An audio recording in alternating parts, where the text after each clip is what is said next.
मंगलम भगवान वीरो मंगलम गौतमो गणी मंगलम कुंद कुंदार्यो जैन धर्मोस्तु मंगलम सर्वमंगल मांगल्यम सर्वकल्याणकारकम प्रधानम सर्वधर्माणां जन्म जयतु शासनम्। मैं नमो तीर्थनायक को, नमो ओंकार वाणी को, नमो उन कुंद प्रभु को जिन्होंने ओंकार धारण किया। अहो उपकार जिनवर का, कुंद का दिव्य वाणी का, जिन कुंद ध्वनि दाता उन कहान स्वामी का। रमियूण जिनम वीरम अनंत वर्णान दंसन सहावम ओक्षामियम सारम केवली शुद्ध केवली भणिदम। श्री नियमसार जी परमागम ग्रंथ के परमार्थ प्रत्याख्यान अधिकार में 141वें कलश की अपनी स्वाध्याय कल प्रारंभ हुई थी। उसमें गुरुदेव श्री के व्याख्यान की चर्चा अपन देखते हैं 209 पेज। इसमें कहा कि निजावि मुख सुख के सागर में अतीन्द्रिय आनंद का स्वाद। इसमें चर्चा आई थी कि निजाभिमुख यानी निजता निज स्वरूप के अभिमुख वाली जो परिणति है वह जो उपयोग की स्वरूप आलम्बन वाली वीतराग दशा है वह आनंद के सागर में भर्ती लाने वाली है। भर्ती नाम उछाला, ये बात आई ना, तो उसका अर्थ करते हैं यहाँ गुरुदेव श्री। निज अभिमुख सुख के सागर में अतीन्द्रिय आनंद का स्वाद तो चौथे गुण स्थान से आया है। निज अभिमुख परिणति तो उपयोग की स्वरूप की सन्मुखता तो और अतीन्द्रिय आनंद का फुआरा तो स्फुरायमानपना तो चौथे गुण स्थान से हो गया। लेकिन बात यहाँ मुनि की चलती है। यहाँ मुनि को तो अतीन्द्रिय आनंद ये सुख के सागर में भर्ती नाम उछाला लाते हैं। पर्याय में सुख का सागर डोलता है, झूलता है, विशेष प्रकट है। यों तो चौथे गुण स्थान में जब बहिर्मुखता छोड़कर उपयोग स्वयं सन्मुख हुआ, अपने ध्रुव गायक परमात्मा का आलम्बन लिया, उस ही परिणति में आनंद का फुआरा अतीन्द्रिय आनंद प्रकट हुआ। लेकिन यहाँ तो मुनि की बात कहते हैं, विशेष विशेष है। तो कहा विशेष प्रकट है, ऐसा मुनिपना है। मुनिपना जिनके अतीन्द्रिय आनंद की छोल उठती है, अतीन्द्रिय आनंद का फुआरा। फुआरा क्या कहा उसे, जैसे समुद्र में ज्वार उठता है, ये वाला दृष्टांत यहां लगाया। देखो, पूर्ण चंद्र की प्रभा समान है। ऐसा बनाव होता है कि चंद्रमा की पूर्णमासी हो तो समुद्र में उछाला बहुत विशेष प्रकट होता है। तो ये जो अपने स्वरूप की अभिमुखता वाली जो वीतरागता और शुद्धोपयोग रूप दशा मुनिराज को है, उससे ये अंदर में अतीन्द्रिय आनंद का ज्वार उठता है, उछाला आता है, तो उसको पूर्ण चंद्र की प्रभा समान है। ऐसा यहाँ अलंकार या उपमा से बात करी। सागर में भर्ती लाने के लिए पूर्ण चंद्रमा की प्रभा समान, पूर्ण चंद्रमा होता है ना जब, तो यानी दरिया में समुद्र में उछाला आए बिना रहता ही नहीं। ये निमित्त नैमित्तिक व्यवस्था है, लेकिन ये तो सीधी अवस्था है, ये सीधी अवस्था है। यहाँ तो उपयोग, जो उपयोग स्वरूप में ढला उसी उपयोग में अतीन्द्रिय आनंद का ज्वार उठता है, उछाला। उपमा है वो निमित्त नैमित्तिक से है। हाँ, यहाँ एक ही अवस्था है। ऐसे स्वयं सन्मुख यह सुख का सागर, इसको पर्याय में भर्ती नाम उछाला लाने के लिए पूर्ण चंद्र की प्रभा समान है। कौन? वह वीतरागता, वह स्वरूप की चित्त की स्थिरता, वह स्वरूप में लगता हुआ उपयोग का परिणमन, शुद्ध उपयोग। ऐसा स्वयं सन्मुख ये सुख का सागर, इसको पर्याय में भर्ती लाने के लिए पूर्ण चंद्र की प्रभा समान समता है। समता यानी राग बिना की समता। पुण्य और पाप का भाव विषमता है। दया दान व्रत भक्ति का परिणाम भी विषमता है, समता नहीं। इससे विरुद्ध पूर्ण चंद्र की प्रभा। किससे विरुद्ध? पुण्य पाप के परिणाम से विरुद्ध। जो स्वरूप की रमणता वाला भाव है वह पूर्ण चंद्र की प्रभा समान वीतरागता है। जो परम संयमियों की, परम संयमी संतों की दीक्षा रूपी स्त्री के मन को प्रिय सखी है, दीक्षा रूपी स्त्री के मन को प्रिय सखी है। देखो क्या कहते हैं कि मुनि की दीक्षा हुई, वहां वीतरागता होती ही है। वीतरागता का अर्थ अभी किया ऊपर ही। पुण्य पाप से विरुद्ध, पुण्य पाप से रहित, स्वरूप के आलम्बन वाली, स्वरूप में रमती हुई जो वीतरागता है उसे समता कहो, वीतरागता कहो। तो ये मुनि की दीक्षा रूपी, तो दीक्षा को स्त्री की उपमा दी, और उसके मन को प्रिय कौन है कि ये वीतरागता। दीक्षा, मुनिराज दीक्षा लेते हैं ना, तो मुनिराज दीक्षा लेते हैं तो कहते हैं जो दीक्षा ली वहां वीतरागता होती ही है, बिना वीतरागता के दीक्षा नहीं होती है, ये कहना है यहाँ पर।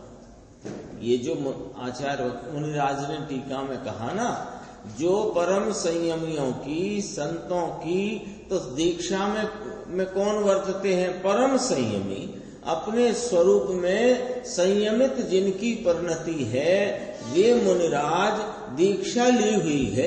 दीक्षा तो लेते ना मुनि की, तो वह दीक्षा के साथ वीतरागता होती ही है।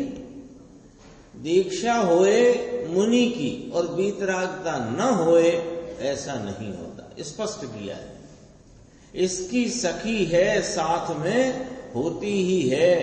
अंतर से जहां मुनि पना लिया, अंतर से, एकला बाहर से ये मुनि लिया, मुनि पना लिया, ये मुनि नहीं है। नग्न पना अकेला, ये मुनि पना नहीं है। वस्त्र वाला तो मुनि है ही नहीं, वो तो कोई समय, लेकिन जो अज्ञानमयता में स्वरूप के भान बिना, स्वरूप के आलम्बन से उपजने वाली वीतरागता के बिना जो कोई वस्त्र छोड़कर नग्न होता है, ये भी कोई मुनि नहीं है। स्पष्ट है। अंतर की परम संयमियों की दीक्षा, वीतराग पने की जो दीक्षा थी, उसमें ये समता, वीतरागता, ये दीक्षा की प्रिय सखी है। देखो इसमें क्या कहा, नीचे बहुत गंभीर है चर्चा एक, जय धवल में तो ऐसा भी कहा है कि मैंने तो शुद्ध उपयोग में रहना है, ये प्रतिज्ञा करी है। मुनिराज ने दीक्षा ली ना, तो प्रतिज्ञा पूर्वक दीक्षा होती है। तो जब दीक्षा ली मुनिपने की तो वो प्रतिज्ञा करी। तो काय की प्रतिज्ञा करी मुनिराज ने? शुद्ध उपयोग की प्रतिज्ञा की है। जय धवल में से लिया गुरुदेव ने, देखो कि मैं शुद्ध उपयोग में रहना, ऐसी मैंने प्रतिज्ञा की थी। मुझे ये जो पंच महाव्रत के परिणाम आ गए, ये मेरे प्रत्याख्यान का भंग हो गए। बोलो, जय धवल में से लिया लगे ना, ये तो अध्यात्म की बात है। अध्यात्म की बात तो है, पर आगम ग्रंथों में, सिद्धांत ग्रंथों में भी ये अध्यात्म समाया हुआ है। क्योंकि अध्यात्म कोई अलग चीज थोड़ी है, इसी वस्तु स्वरूप की खरी जो असली बात है, जिसमें कोई ज्यादा निमित्त नैमित्तिक संबंधों की शैली का प्रयोग नहीं है, इसका नाम अध्यात्म है। सीधी बात ये समझना चाहिए। आत्मा की वह सीधी और सटीक बात, जिसमें ज्यादा इधर से उधर से अन्य का आलम्बन लिया नहीं गया, सीधी बात करी गई, उसका नाम अध्यात्म है। तो आगम सिद्धांत ग्रंथों में भी वह बात है। मुनिराज कहते हैं ना, अपने को लगे 5 महाव्रत पालते हैं वे मुनिराज हैं। मुनिराज कहते हैं कि 5 महाव्रत का परिणाम जो मुझे आ गया, ये मेरे प्रत्याख्यान में भंग पड़ गया है, मेरे अत्याग हो गया, अत्याग हो गया। प्रत्याख्यान का भंग माने अत्याग हो गया। देखो दोबारा, मैंने तो शुद्ध उपयोग में रहना ये प्रतिज्ञा की है। शुद्ध उपयोग में रहना ऐसी मैंने प्रतिज्ञा की थी, और ये शुद्ध उपयोग की वृत्ति रूप 7वां गुणस्थान मेरे को वर्तता है। लेकिन उससे जो च्युत होकर के मुझे 6वें गुणस्थान में आना पड़ गया, और ये 5 महाव्रत की विकल्प रूप वृत्ति आ गई, 5 महाव्रत का परिणाम आया, ये मेरे प्रत्याख्यान का भंग हो गया। समझ में आया? समझाए से कहीं? मैं तो शुद्ध उपयोग में रहना, यानी कि वीतराग भाव में रहना, यह मैंने प्रतिज्ञा करी, तब तो मैं मुनि हुआ। और वह शुद्ध उपयोग की दशा भी मैंने 3 कषाय चौकड़ी के अभाव वाली 7वें गुणस्थान के योग की प्रकट भी करी, तब तो मैं मुनि हुआ। अन्यथा मुनि नहीं होता है। वस्त्र आदि त्याग करके घर को पूरा आया ना चरणानी योग सूचक चूलिका में, प्रवचन सार में, कि पत्नी आदि से आज्ञा लेकर, पिता माता से आज्ञा लेकर, और व्यवहार पंचाचार की भी चर्चा आई, सब किया, लेकिन अभी मुनि नहीं हुआ। मुनि कब हुए? कि जब ध्यान में बैठकर उपयोग की स्वरूप में ऐसी रमणता हो कि 3 कषाय की अभाव रूप दशा वाली मोटी वीतरागता, और वह 3 कषाय की अभाव रूप शुद्ध उपयोग दशा, तब मुनि हुआ। यानी मुनि के लिए 7वां गुणस्थान पहले होता है, फिर 6वां होता है। बाहर में देखने जाओगे तो वस्त्रादि का त्याग पहले होता है। माता पिता पुत्र पत्नी पत्नी परिजनों से आज्ञा लेकर के जाते हैं, वस्त्र आदि का त्याग करते हैं, केश का लुंचन करते हैं, ये सब करते हैं पहले, और 6ठे गुणस्थान में ये रहता है। लेकिन ये मुनिपना नहीं है, और मुनिपना तब तक नहीं है जब तक यह सब तो हो गया, लेकिन इसके उपरांत जब स्वरूप की आराधना में ध्यान में बैठते हैं और तीन कषाय की अभाव रूप शुद्धोपयोग दशा प्रकट होती है तो वहां मुनिपने का जन्म होता है और फिर वहां स्थिर रह नहीं पाते, तब 5 महाव्रत रूपी विकल्प परिणाम उपजते हैं 6वें गुण स्थान में। उसके लिए मुनिराज कहते हैं कि प्रभु मैंने ये प्रव्रज्या, ये दीक्षा तो शुद्ध उपयोग की प्रतिज्ञा रूप नियम रूप ली थी, ये मेरे नियम में खलल पड़ गया।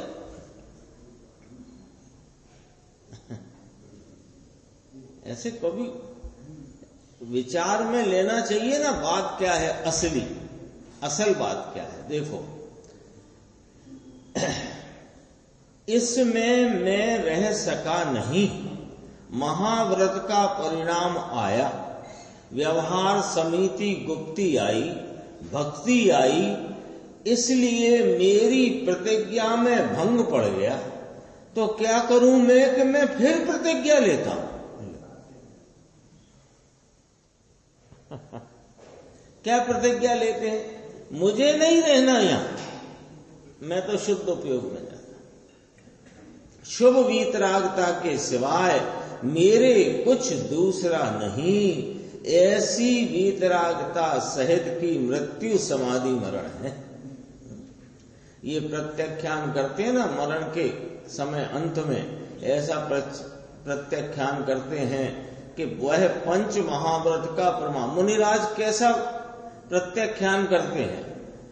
मरण समय जब देह छूटने का काल हो मुनिराज के, तो वे कैसा करते हैं वो देखो कि वह जो मुझे 5 महाव्रत का प्रमाद भाव था, इसमें अप्रमाद में रहना, वीतरागता में रहना, ऐसा मैं पुनः प्रतिज्ञा लेकर के इस प्रमाद भाव का प्रत्याख्यान करता हूं।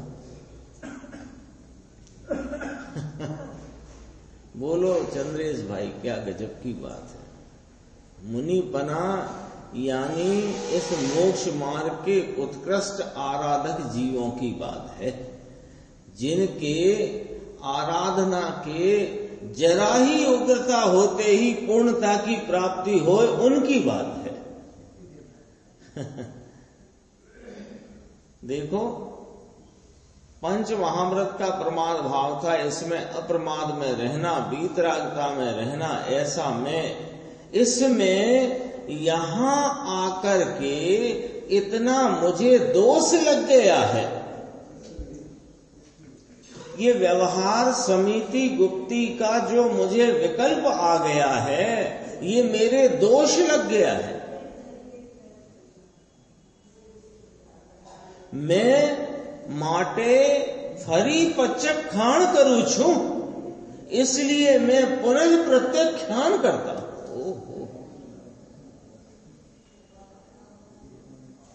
मुनिराज की स्थिति, उनकी अंतरंग परिणति, उनकी वीतरागता की धारा का क्या स्वरूप है, ये अपने को मालूम होना चाहिए कि नहीं होना चाहिए। हम वो बाहर की वृत्ति से ही मुनि बना मानते रहें तो ये क्या हो जाएगा कि ये हमको जिन शासन मिलने पर भी देवगुरु शास्त्र का ही स्वरूप नहीं मालूम पड़ पाया। देखो बात सुननी कठिन पड़ती है।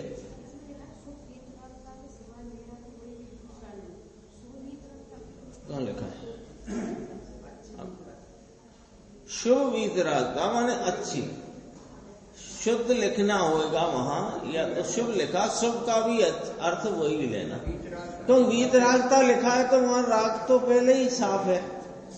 शुभ लिखा है तो अच्छी मानो या शुद्ध मानो, ऊंची उत्कृष्ट वीतरागता। वीतरागता है तो उसमें राग की तो कोई बात। यशपाल जी को संबोधन किया गुरुदेव। यशपाल जी समझ गए अन्ना, यशपाल जी को संबोधन किया, जय धवल में है ये, क्या कहते हो ये, जय धवल में ऐसा लिखाण है। आगे देखना 210 पेज, नीचे वाला पैराग्राफ। और जो मुनिवरों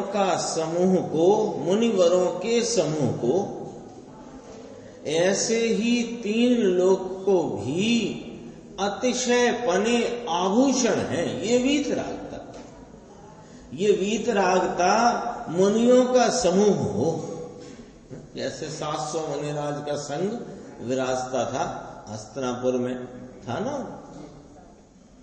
तो ऐसा एक जरा अपने ख्याल में लेने के लिए ऐसे वे पूरे मुनिराज की, वो 700 मुनिराजों का संघ, उसमें क्या आभूषण है कि उन प्रत्येक मुनिराज के अंतरंग में परिणत जो वीतरागता है वो उनका आभूषण है।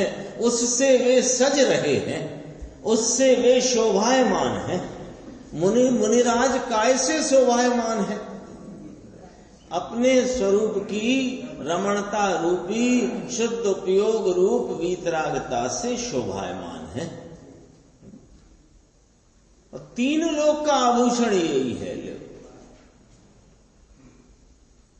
वीतरागता, समता यानी वीतरागता, ये मुनिवरों के समूह का, जितने मुनि हैं उन सब का वीतराग भाव वह उनका आभूषण है। और 3 लोक का ये मुनिपना, यशपाल जी, ये होता है मुनिपना, ऐसा फरमाते हैं। ये तो थोड़ा कुछ छोड़ दिया इसलिए मुनिपना ले लो, व्रत ले लो। अरे ये वास्तव में आभूषण नहीं है। आभूषण तो यहां, आभूषण किसे कहते हैं? आभूषण माने जिससे वह शोभायमान हो, उसे आभूषण कहते हैं। मुनिराज कैसे शोभायमान है? अपने स्वरूप की रमणता रूपी शुद्ध उपयोग वीतरागता से शोभायमान है। मुनिवरों के समूह का ऐसे ही 3 लोक का भी अतिशय पने आभूषण है यह समता, ये वीतरागता। वीतरागता तो अतिशय पने आभूषण है। तो कहते हैं मुनिराज पद्म प्रमलधारी देव, वह समता सदा जयवंत है, सदा जयवंत है। वह समता वर्तती है, ऐसा कहते हैं। जयवंत है यानी वह वीतरागता, मुनिराज कहते हैं पद्म प्रमलधारी देव मुझे वर्तती है, जयवंत है। यह जयवंत वर्तती है। ये अपने 141 श्लोक हुआ। और 217 पेज पे अपन आते हैं और 105 गाथा प्रारंभ कर, क्योंकि ये जो बीच में 71 का प्रवचन आ गया है तो उसमें इसी कलश को दोबारा लिया है, 141 को। 217 पेज गाथा सूत्र है, देखो।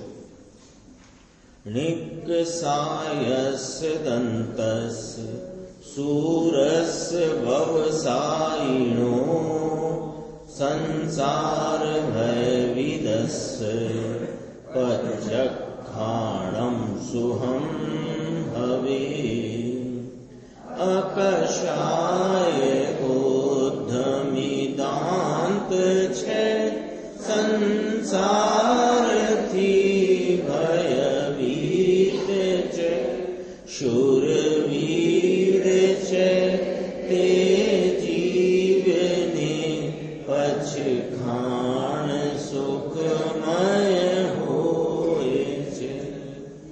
देखो इसकी टीका की प्रथम लाइन में उत्थानिका कहते हैं, जो जीव निश्चय प्रत्याख्यान के योग्य होते हैं ऐसे जीव के स्वरूप का यह कथन है। यहां पर इस गाथा में निश्चय प्रत्याख्यान कहो, परमार्थ प्रत्याख्यान कहो, शुद्ध परमार्थ प्रत्याख्यान कहो, इस प्रकार से यहाँ प्रत्याख्यान की व्याख्या करते हुए प्रत्याख्यान के योग्य जीव कौन हैं, वे जीव कौन हैं जिनको ये इस प्रकार का प्रत्याख्यान त्याग ये वर्तता है। इसकी चर्चा बहुत अच्छी है, इसमें टीका अपन देखेंगे। पहले अन्वयार्थ है, देखो। जो निकषाय हैं। दूसरा कहा दांत हैं। दांत माने जिन्होंने इंद्रियों का दमन किया हुए, ऐसे जिन्होंने इंद्रियों को वश किया हुए, ऐसे संयमी, है ना, उसको दांत कहा। निकषाय हैं, दांत हैं, शूरवीर हैं। मुनिराज शूरवीर हैं, व्यवसायी हैं। व्यवसायी माने शुद्धता के प्रति उद्यमवंत हैं। क्या व्यवसाय है मुनिराज को? कि अपने शुद्ध उपयोग में रमणता करना, उसमें आचरण करना, उसमें लीन रहना, ये उनका व्यवसाय है। व्यवसायी शब्द लिया ना, देखो इसमें मूल सूत्र में व्यवसायिनो लिया, हरि गीत में उसको उद्यमी कहा, और फिर संस्कृत में व्यवसायिना कह करके इसका जो अन्वयार्थ में व्यवसायी माने शुद्धता के प्रति उद्यमवंत हैं। और संसार भयभीतस्य, संसार से भयभीत हैं। उनको ये क्वालिटीज बताई। ये जो मुनिराज हैं, वीतराग परिणति में बरतते हुए अपनी आत्मा के उत्कृष्ट आराधक जो मुनिराज हैं, उनको ही वास्तविक प्रत्याख्यान होता है। अधिकार चल रहा है ना, परमार्थ प्रत्याख्यान अधिकार। तो किसको वास्तविक परमार्थ प्रत्याख्यान होता है? कि मुनिराजों को। सो मुनिराजों का क्या स्वरूप है? कि वे निकषाय हैं। उनके 3 कषाय की अभाव रूप जो परिणति वीतराग वर्तती है, वो कषायों की अभाव रूप है। एक संजुलन है, वो तो समझो टिमटिमाती लो कही, पानी में खींची लकीर कही, यानी होने पर भी नहीं है ऐसी। हाँ, और 5 इंद्रियां का जिनको फैलाव ही नहीं, इंद्रियों का जिन्होंने दमन किया है, यानी इंद्रियों के विषयों में जिनकी प्रवृत्ति है ही नहीं। 2 बातें कही। शूरवीर हैं, शूरवीर हैं, अपने स्वरूप में रमणता के लिए वीरता से, यानी कोई प्रकार के परिचय आदि आते हों, प्रतिकूल अनुकूल जो कोई बनाव बनते हों, उन सब से भिन्न रह करके अपने स्वरूप की साधना करते हैं, ये शूरवीर हैं। आया ना? और फिर कहा व्यवसायी है, अपने शुद्धता के प्रति निरंतर उद्यमवंत है। निरंतर उनको निश्चय प्रत्याख्यान होता है। संसार से भयभीत है। संसार से भयभीत है माने ये संसार में जो ये परिभ्रमण है, उससे भय खा गए हैं। उससे भय खा करके अब इसमें लौटना नहीं चाहते। यानी कभी ये परिणाम नहीं आता कि मेरी साधना अधूरी रह जाएगी तो मुझे स्वर्ग आदि तो मिलेंगे। ये तो सम्यक दृष्टि भी नहीं विचार करता, उसके भी विचार में नहीं आती है। हाँ, इसमें बहुत अच्छा टीका करी। देखो व्यवसाय का अपना भी व्यवसाय क्या है, दिन रात प्रभाव तो भावों की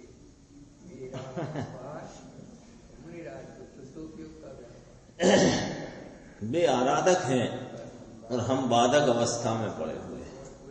हम संसार को परिपुष्ट कर रहे हैं और वे संसार से भयभीत होकर अपने आत्मा के परिपुष्टता में।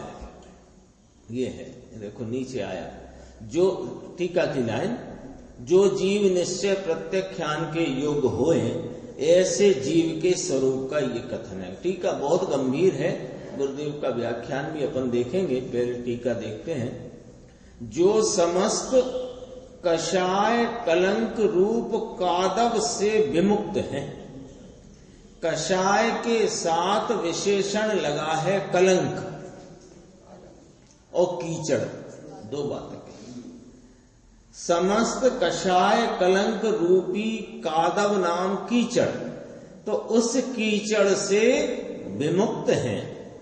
फिर कहा सर्व इंद्रियों के व्यापार ऊपर विजय प्राप्त की हुई होने से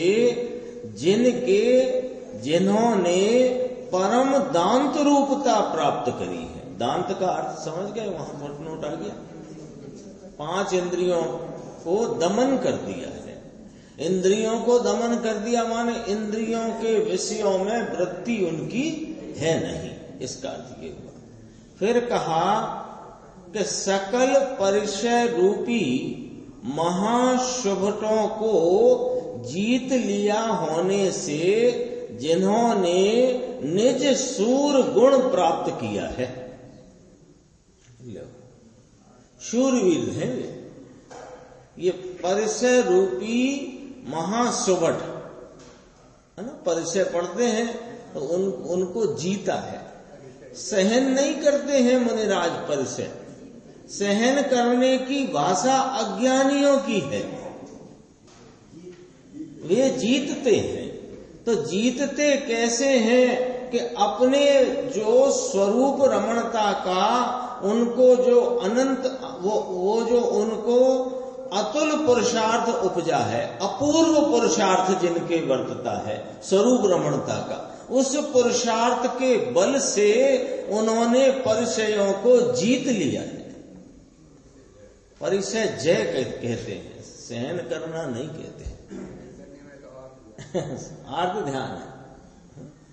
जिसको निसूर गुण प्राप्त हुआ है, निश्चय परम तपश्चरण में निरत नाम लीन, ऐसा शुद्ध भाव जिनको वर्तता है और जो संसार दुख से भयभीत है, ये जानते हैं। ये पूरी बात समझना, इसको उसका संदर्भ लेकर के समझते हैं अपन।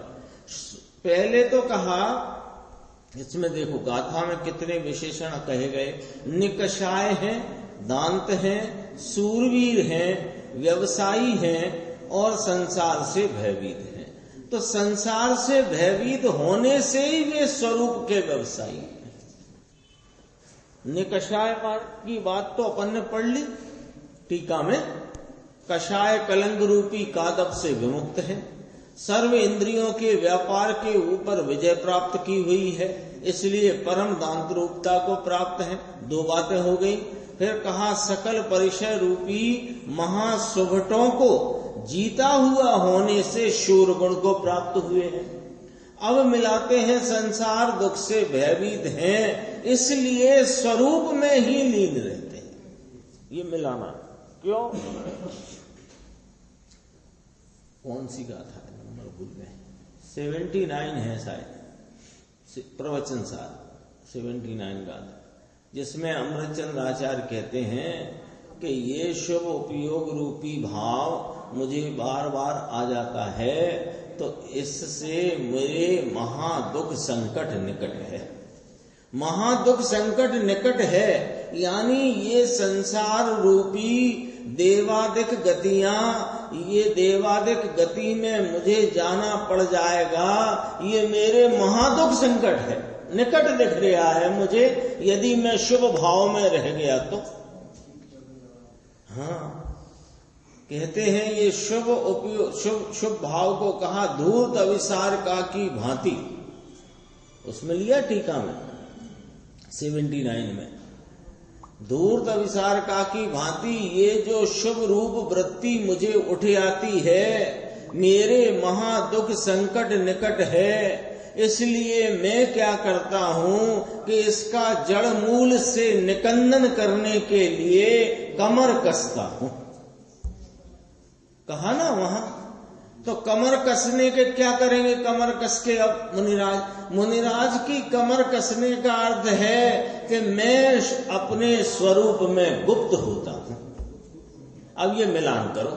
निश्चय परम तपश्चरण में निरत यानी शुद्ध उपयोग के व्यवसायी, उद्यमी, और क्यों ऐसे उद्यम में वर्तते हैं? क्योंकि संसार दुख से भयभीत है, भयभीत।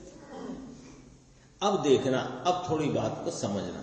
अभी अपन ने देखा कषाय से रहित हैं, इंद्रियों पर जिन्होंने विजय प्राप्त की है, परिसय रूपी महासुबटों को जीता है, अपने शुद्ध उपयोग के व्यवसायी उद्यमी हैं, संसार दुख से भयभीत हैं, और उनको, अब देखो, उनको यथोचित शुद्धता सहित व्यवहार से 4 आहार के त्याग रूप प्रत्याख्यान है।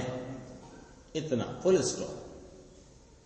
ये सब जो बात कही, उनको यथोचित शुद्धता सहित, यथोचित शुद्धता नाम 6वां गुणस्थान, यथोचित शुद्धता नाम 6वां गुणस्थान।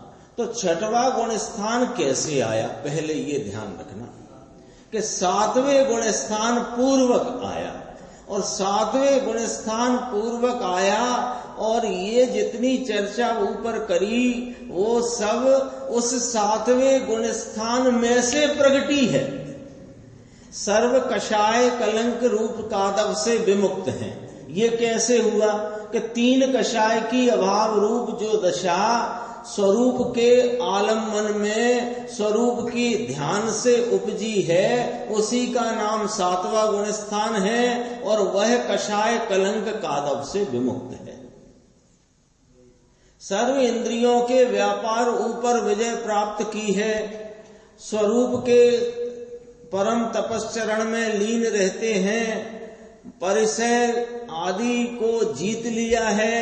ये सारा जो मुनिपने का जो भाव है, वह उन्होंने निश्चय प्रत्याख्यान स्वरूप भाव की प्राप्ति की भूमि को उन्होंने स्वरूप के उग्र आलम्बन से उपजी जो 7वें गुणस्थान की दशा है, जो ध्यान में प्राप्त हुई है, तब यह यथोचित शुद्धता 6वें की है। शब्द आया ना, यथोचित शुद्धता सहित। यथोचित तो शब्द सरल है, कोई कठिन पड़ रहा है क्या? यथोचित माने मुनिराज को जो उपयुक्त है, उचित है, वह शुद्धता। तो मुनिराज को वह शुद्धता 6वें गुणस्थान में वर्तती है, आती 7वें में से है। ये पकड़नी है बात। 6वें से नहीं आती है।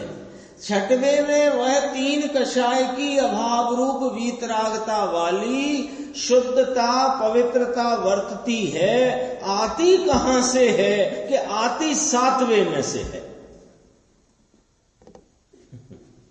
इसका नाम है यथोचित शुद्धता सहित।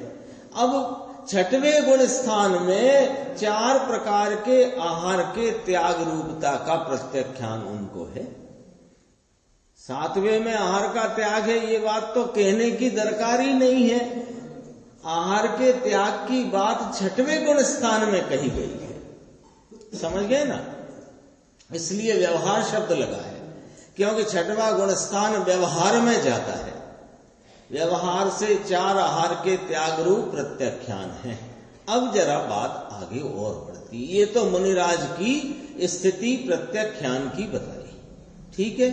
अब आगे कहते हैं, परंतु शुद्धता बिना का व्यवहार प्रत्याख्यान तो कुदृष्टि नाम मिथ्यात्वी पुरुष को भी चारित्र मोह के उदय के हेतु भूत द्रव्य कर्म भाव कर्म के क्षयोपशम द्वारा क्वचित माने कुछ रूप से, और कदाचित माने कभी, क्वचित कदाचित संभवित है।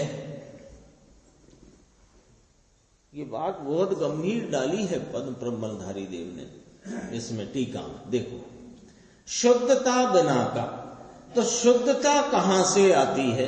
ये अपन ने अभी पीछे टीका में बात को समझ लिया है कि शुद्धता तो शुद्ध स्वरूप के आलम्बन से आती है।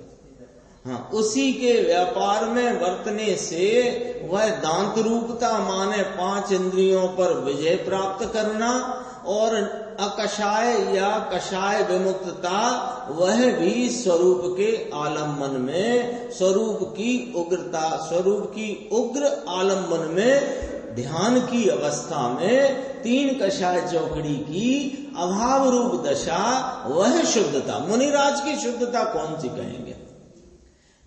चौथे गुणस्थान वाले की शुद्धता तो इतनी ही कहना कि अनंतानुबंधी की अभाव रूप, लेकिन मुनिराज की शुद्धता कैसे कहेंगे कि इसको कहेंगे जो अभी अपन बात कर रहे हैं। अब ऐसी शुद्धता नहीं है, ऐसी शुद्धता नहीं है। सो व्यवहार प्रत्याख्यान तो यानी व्यवहार में से 4 प्रकार के आहार का और वस्त्रों का और घर द्वार का आदि इत्यादि त्याग तो कुदृष्टि, जिसकी दृष्टि खोटी है, मिथ्या दृष्टि है, मिथ्यात्वी पुरुष को भी चारित्र मोह के उदय के हेतुभूत द्रव्य कर्म भाव कर्म के क्षयोपशम द्वारा कभी कुछ संभवित भी है। इसमें जो क्षयोपशम शब्द का प्रयोग किया है उसकी चर्चा गुरुदेव ने बहुत गंभीर ली है, उन्हीं से ही अपन समझेंगे। यहां जो क्षयोपशम शब्द का प्रयोग किया है वो वास्तव में उपचार रूप से किया है, क्योंकि समझना, पॉइंट समझना, चारित्र मोह के उदय के हेतुभूत। अभी चारित्र मोह के उदय में तो 4 कषाय विद्यमान है? क्षयोपशम वयोपशम कुछ हुआ नहीं है, तो भी वहां जो कषाय की मंदता का परिणमन हो गया है, 4 अनंतानुबंधी अप्रत्याख्यान, प्रत्याख्यान और संजुलन सब प्रकार की कषायें विद्यमान हैं, 4 चौकड़ी।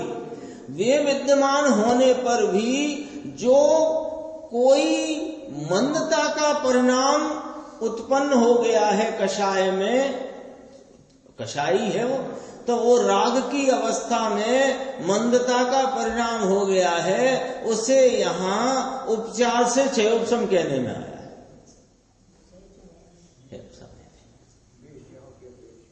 समझेंगे इस बात को, गुरुदेव से समझेंगे, लेकिन ये पॉइंट याद रखना, यहाँ क्षयोपशम का अर्थ ये नहीं है कि अज्ञानी को भी इस प्रकार का चारित्र मोह में क्षयोपशम हो गया है कि वो व्रत आदि को पालन कर ले, नहीं है, ऐसा नहीं। 4 चौकड़ी कषाय की विद्यमान है वहां, लेस्य अपेक्षा कोई मंदता परिणाम में पड़ गई है, इसलिए क्वचित कदाचित 2 शब्द डाले हैं। क्वचित है मात्रा रूप से, कदाचित है कभी, ऐसा।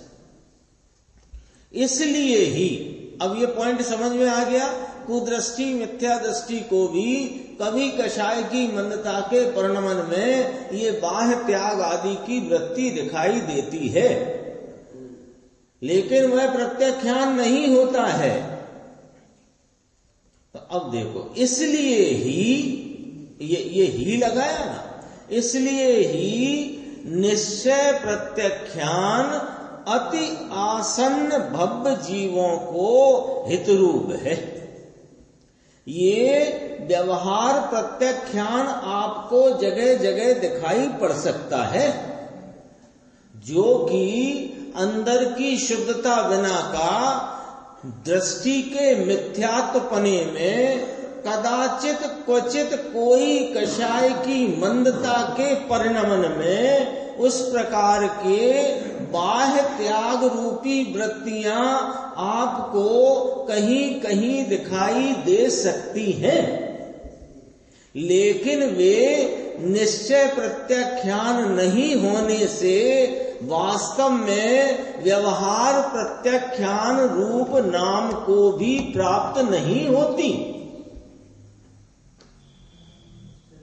बिल्कुल साफ सुथरी बात है, धर्म कांटे की बात चलती है। अब सुनो, उसका उदाहरण देते हैं। इसलिए पहले तो कहा, इसलिए ही वो जो बाहर में दिखता है धाम धूम वो किसी काम का नहीं है। इसलिए ही निश्चय प्रत्याख्यान यानी निश्चय त्याग रूप अवस्था जिसकी ऊपर चर्चा की जा चुकी है, वही अति आसन्न भव्य जीवों को हित रूप है, जिसकी चर्चा ऊपर कर चुके हैं। अब देखो उसका यहां उदाहरण देते हैं। कारण की जैसे स्वर्ण पाषाण नाम का पाषाण उपादेय है, ऐसे अंध पाषाण नहीं। अंध पाषाण और स्वर्ण पाषाण दो शब्द आए। स्वर्ण पाषाण यानी खदान में से प्राप्त होने वाला वह पत्थर जिसमें से सोना प्राप्त हो, और अंध पाषाण माने कोई सा भी पत्थर जिसमें सोना है नहीं।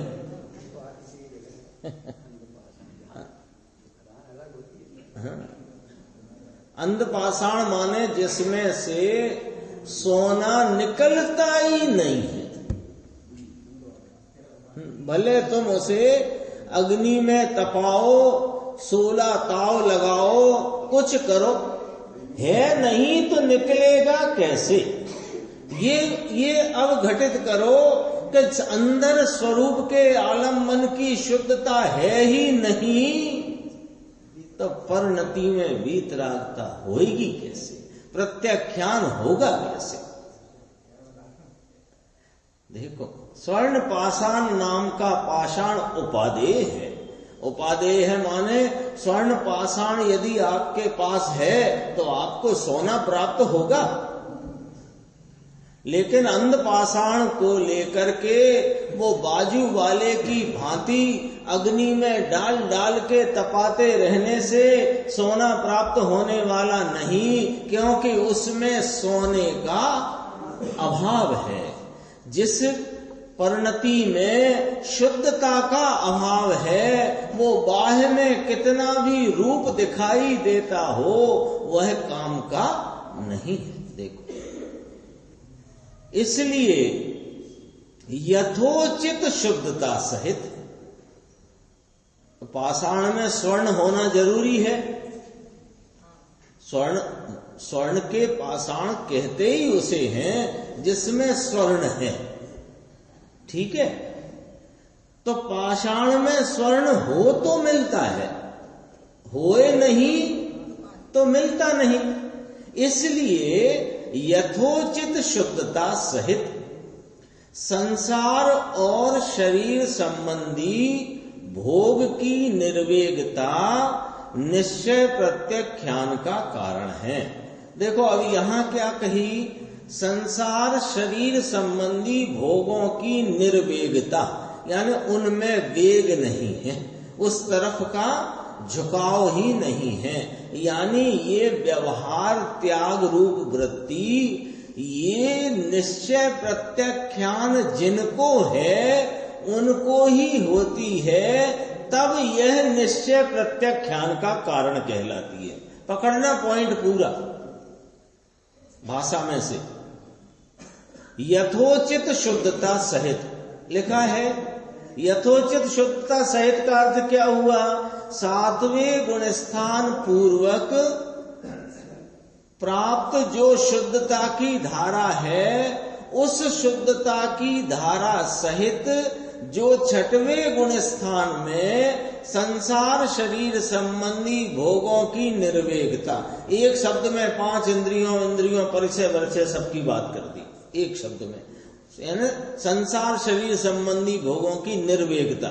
इसमें ऊपर जो बात आई थी परिचय जय की भी बात आ गई और अन्य भी सब बातें उसमें समाहित हैं। तो वो निश्चय प्रत्याख्यान का कारण कहा बाह्य त्याग को। बाह्य त्याग को निश्चय प्रत्याख्यान का कारण कहा। तो यही तो हम कह रहे हैं, शुरू से कह रहे हैं हम तो। बाह्य त्याग यानी व्यवहार साधन निश्चय साध, ये बात तो जयशान स्वामी भी फरमाते हैं और हम भी कहते हैं और इसमें भी आ गई लो। लेकिन तुमने सुनी नहीं भैया, इसमें लिखा है यथोचित शुद्धता सहित। यथोचित शुद्धता कहां से आई है? वह 7वें गुण स्थान में जो स्वरूप ध्यान से उपजी हुई 3 कषाय की अभाव रूप वीतराग, वह यथोचित है मुनि को, वह शुद्धता है। फिर उनको जो व्यवहार में त्याग वृत्ति है, वह त्याग वृत्ति उनके निश्चय त्याग रूप प्रत्याख्यान का कारण कहलाती है। बोलो, ऐसा ही जैसे स्वामी फरमाते हैं व्यवहार साधन है, निश्चय साध्य है। यानी जिनकी परिणति में निश्चय पूर्वक का व्यवहार है, वो व्यवहार उपचार से उस निश्चय का साधन कहलाता है। वही की वही बात यहां देखो। और भविष्य काल में होने वाले समस्त मोह राग द्वेषादि विविध विभावों का परिहार वह परमार्थ प्रत्याख्यान है। तीन बार आया। निश्चय प्रत्याख्यान का कारण उसे भी निश्चय प्रत्याख्यान समझना, ठीक है। दूसरी बात, भविष्य में होने वाले मोह राग द्वेष आदि विविध विभावों का परिहार वह परमार्थ प्रत्याख्यान है। ये बहर जल्प रूप बहर मुक्ता में हो जाते हैं मोह राग द्वेष भाव, उनका परिहार, उनका त्याग वह परमार्थ प्रत्याख्यान है। अथवा एक प्रकार और कहते हैं, अनागत काल में माने भविष्य काल में उत्पन्न होने वाले विविध अंतर्जल्पों का जो कहा था, समझो मोह राग देश आदि बहिर्जल्प, उसके लिए परमार्थ प्रत्याख्यान शब्द किया, और अंतर्जल्पों का परित्याग वह शुद्ध निश्चय प्रत्याख्यान है। तीन प्रत्याख्यान यहां पर कहे। निश्चय प्रत्याख्यान कहा, व्यवहार प्रत्याख्यान के कारण से उपजा निश्चय प्रत्याख्यान। भविष्य में प्रत्याख्यान भविष्य संबंधी होता है, तो भविष्य में होने वाले मोह राग देश आदि का त्याग रूप भाव, उनकी उत्पत्ति नहीं होना, ये परमार्थ प्रत्याख्यान है। और अंतर्जल्पों की भविष्य में उत्पत्ति नहीं होना, ये शुद्ध निश्चय प्रत्याख्यान है। ये टीका हुई अपन गुरुदेव श्री का व्याख्यान आगे की स्वाध्याय में।